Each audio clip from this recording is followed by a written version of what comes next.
ሰላም ጤና ይስጥልኝ። እንዴት አላችሁ ውድ አድማጮቻችን? ይህ የቢማክስ ስፖርት ዩቲዩብ ቻናላችን በየሳምንቱ የሚካሄዱ የፕሪሚየር ሊግ ጨዋታ ዜናዎችን፣ ውጤቶችንና የተለያዩ ስፖርታዊ መረጃዎችን ወደ እናንተ የምናደርስበት ቻናላችን ነው።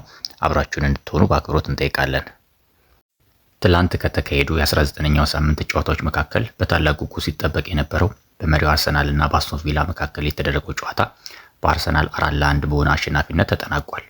ከጥቂት ሳምንታት በፊት ከሜዳው ውጪ የ2-1 ሽንፈት በአስቶን ቪላ ገጥሞት የነበረው አርሰናል በሜዳው ኤምሬትስ በግሩም ብቃት አስቶን ቪላን በመርታት በሚገባ መበቀል ችሏል። ይህ የዋንጫውን ፉክክር አቅጣጫ ጠቋሚ በነበረ ጨዋታ መድፈኞቹ ወሳኝ 3 ነጥብ ማሳካት ሲችሉ፣ አስቶን ቪላ በበኩሉ ከ11 ተከታታይ ድሎችና ጠንካራ አቋም በኋላ ሽንፈት የገጠሙ ሲሆን ከመሪው አርሰናል ጋር ያለው የነጥብ ልዩነትም ወደ 6 ከፍ ሊል ችሏል። ከጨዋታው በፊት ከነበሩ የጉዳት ዜናዎች መካከል የአርሰናሉ አማካይ ዴክላን ራይስ በጉልበት ጉዳት ምክንያት ከአስቶን ቪላው ጨዋታ ውጪ መሆኑ የተገለጸ ሲሆን ይህ ለአርሰናል ከባድ ዜና ነበር። ሆኖም ግን ሚናውን ሚካኤል ሜሪኖ እና ማርቲን ዙቢሜንዲ በብቃት በመሸፈን ጨዋታውን በድል ማጠናቀቅ ችሏል። በፈረንጆቹ 2025 የመጨረሻ በነበረ ውጤት በመጀመሪያ አጋማሽ በተደጋጋሚ ለአርሰናል ቪክተር ጊዮኬሬሽ እንዲሁም ለአስቶን ቪላ ኦሊ ዋትኪንስ ለጎል የቀረቡ ሙከራዎችን ማድረግ ቢችሉም ወደ ጎል መቀየር ግን ሳይችሉ ቀርተዋል። አርሰናል በሜዳው እንደመጫወቱ ጨዋታውን በሚገባ ተቆጣጥሮ መጀመር ሲችል ጎል ማግኘት ግን አልቻለም ነበር። በሁለተኛው አጋማሽ የበለጠ ተሻሽሎ የቀረበው አርሰናል ገና በተጀመረ በ48ኛው ደቂቃ ከማዕዘን ምት የተሻማውን ኳስ ተከላካዩ ጋብሪኤል ማጋሌስ በማስቆጠር አርሰናልን መሪ ማድረግ ሲችል ከ4 ደቂቃ በኋላ የመድፈኞቹን መሪነት ያጠናከረ ጎል ማርቲን ዙቢሜንዲ በ52ኛው ደቂቃ ማስቆጠር ችሏል። በሙከራ እንዲሁም ኢላማቸውን የጠበቁ ኳሶችን በመሞከር ከፍተኛ ብልጫ የነበረው አርሰናል በ69ኛው ደቂቃ በጨዋታው ምርጥ እንቅስቃሴ ሲያደርግ በነበረው ሊያንድሮ ትሮሳርድ አማካኝነት 3ኛ ጎል ማስቆጠር የቻለ ሲሆን 4ኛውን ጎል ደግሞ ወደ ሜዳ በገባ በቅጽበት ጋብሪኤል ጂሰስ በ78ኛው ደቂቃ ማስቆጠር ችሏል።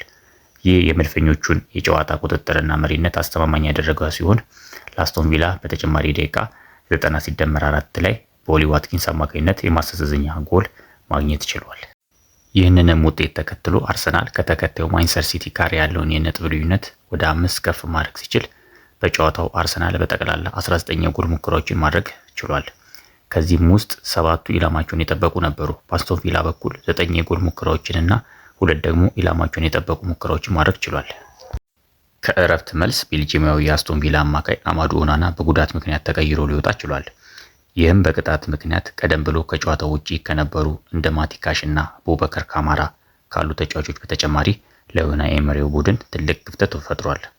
ከጨዋታው በኋላ የአርሰናሉ አሰልጣኝ ሚካኤል አርቴታ በሰጠው አስተያየት በጨዋታው በጣም ደስተኛ ነኝ፣ ይህም እጅግ በጣም እርካታን ከሰጡኝ ድሎች መካከል አንዱ ሲሆን ምክንያቱም የጨዋታውን ክብደት ታውቁታላችሁ። በዝግጅታችን በጠቅላላ ባሉብን አስቸጋሪ ሁኔታዎችና ከጨዋታ መደራረብ አንጻር እንዲሁም በተጋጣሚያችን የ11 ተከታታይ ጠንካራ ድል ምክንያት ሲል አስተያየቱን ጀምሯል። እነሱን ዛሬ ባሸነፍናቸው መንገድ ለመርታት እጅግ ከባድ ሲሆን ለተጫዋቾቼ ግን ትልቅ ምስጋና ይገባቸዋል ብሏል። ቁርጠኝነት፣ የተሻለ የበላይነት እና ፍላጎት እንዲሁም የቡድን አጠቃላይ መንፈስ አስገራሚ ነበር ሲል አስተያየቱን አጠናቋል። የአስቶን ቪላ አሰልጣኝ ኡናይ ኤመሪ በበኩላቸው በሰጡት አስተያየት ጨዋታውን በሚገባ መተንተንና ማየት አለብኝ። ከቼልሲው ጨዋታ በተለየ መልኩ በዛሬው ጨዋታ የመጀመሪያ አጋማሽ የተሻልን ነበርን። በተሻለ መልኩ በመጫወት እድሎችን መፍጠር ችለን ነበር። ነገር ግን በሁለተኛው አጋማሽ የተቆጠረብን ጎል ጨዋታውን በአጠቃላይ ሊለውጠው ችሏል። እነርሱ ከፍተኛ ጫና ማሳደር የቻሉ ሲሆን በተለይ አማዱ ኦናና በጉዳት ማጣታችን በመሃል ሜዳ ላይ ብልጫ እንዲወሰድብን አድርጓል ብለዋል። እናም ከዚህ በኋላ ያሉትን ጨዋታዎች በተሻለ ብቃት ለማሸነፍ እንጥራለን ብለዋል። በመጨረሻም ከጨዋታው በኋላ በፍጥነት ወደ መልበሻ ክፍል አምርተዋል። ደስተኛ ያልሆንክበት ነገር አለ ወይ ተብሎ ለተጠየቁት ጥያቄ ኡናይ ኤመሪ በሰጠው ምላሽ አይደለም፣ ከጨዋታው መጠናቀቅ በኋላ ሁሌም ከተቃራኒ አሰልጣኞች ጋር ሰላም ለመባባል እቆያለሁ። ነገር ግን ሚካኤል አርቴታ ከቡድን አጋሮቹ ጋር ስለነበር ብዙም አልቆየውም። ለዛ ነው ወደ ውስጥ የገባሁት እንጂ ምንም አይነት ችግር የለም በማለት አስተያየታቸውን ሰጥተዋል። ይህን ጨዋታ ተከትሎ አርሰናል ከሁለተኛ ደረጃ ከሚገኘው ማንቸስተር ሲቲ ያለውን የነጥብ ልዩነት ወደ 5 ከፍ ማድረግ ሲችል ማንቸስተር ሲቲ በበኩሉ ነገ ሐሙስ ከሜዳ ውጪ ሰንደርላንድን የሚገጥም ይሆናል። የዚህን የአስቶን ቪላ ጨዋታ ድል ተከትሎ ጠንካራ የአሸናፊነት ስነልቦና በማጠናከር በቀሪዎቹ ጨዋታዎች ማስቀጠል የሚጠበቅበት ሲሆን ይህም ለአርሰናል የፕሪሚየር ሊጉን ዋንጫ ከ21 ዓመት በኋላ ለማንሳት ምቹ አጋጣሚን የሚፈጥርለት ይሆናል።